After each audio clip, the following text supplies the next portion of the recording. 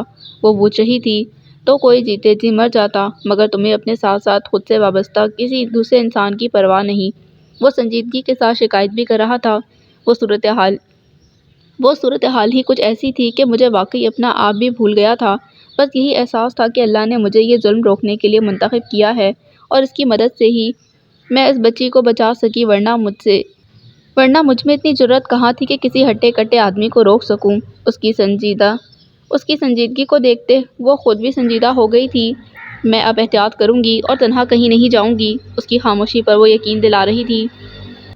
بہت وقت ہو گیا ہے، اب سونا چاہیے۔ ریسٹ واچ پر نظر ڈالتے اس نے سارا کو دیکھا تھا جس پر وہ بھی تاکید میں سر ہلاتی اٹھ کھڑی ہوئی تھی۔ سارا، اس کی پکار پر وہ اپنے کمرے میں جاتے جاتے رکی تھی۔ مجھے ہمیشہ تم پر فخر رہے گا، سنجیدہ لہجے میں کہتا وہ آگے بڑھ گیا تھا، مگر پھر رک کر سارا کو دیکھا تھا۔ ویسے ہو سکتا ہے آج رات خواب میں وہ شخص تم سے اپنی ناکامی کا بدلہ لینے آ جائے۔ وہ مسکراتی آواز میں اس کا دم خشک کرتا اپنے کمرے میں چلا گیا تھا۔ پیچھے سے سارا نے تل ملا کر ضرور کچھ کہا تھا جسے سننے کی اس نے کوئی کوشش نہیں کی تھی۔ تکیے پر سر رکھتے ہوئے وہ ایک بار پھر سارا کے لیے فکر مند ہونے لگا تھا۔ ایک ہی سوال ذہن میں گردش کر رہا تھا کہ اگر اسے کچھ ہو جاتا تو؟ وہ شاید جانتا تھا کہ وہ کبھی سارا کو یہ نہ سمجھا سکے کہ وہ اس کے لیے کیا ہے۔ بے شک اس نے بہت اچھا کام کیا ہے، اللہ نے اگر آگے بھی اسے منتخب کیا تب بھی وہ اسے روکنے کا گناہ نہیں کرے گا۔ اسے کم از کم یہ حق نہیں تھا کہ اسے یہ یاد تھا کہ ایک بار وہ اکیلے بھی خطرے میں کود چکی تھی، مگر دل کی تھوڑی سی خود غرضی جو صرف سارا کے لیے تھی اسے وہ دل سے نکالنے سے قاصر تھا۔ سارا کی جگہ اگر وہ خود ہوتا تو اس بچی کو بچانے کے لیے اپنی جان پر کھیل سکتا تھا کہ وہ ایک مضبوط مرد ہے، مگر سارا، وہ تو ایک دھان بان سی نازک لڑکی تھی۔ بس یہی احساس تھا کہ اللہ نے مجھے یہ ظلم روکنے کے لیے منتخب کیا ہے۔ سارہ کی آواز اس کے کانوں میں گونجی تھی۔ ہاں یہ سچ ہی ہے، مگر میں اللہ سے دعا کرتا ہوں کہ آگے تمہارے ساتھ مجھے بھی منتخب کرے، صرف تنہا تمہیں نہیں۔ بند آنکھوں کے ساتھ اس نے دعا کی تھی۔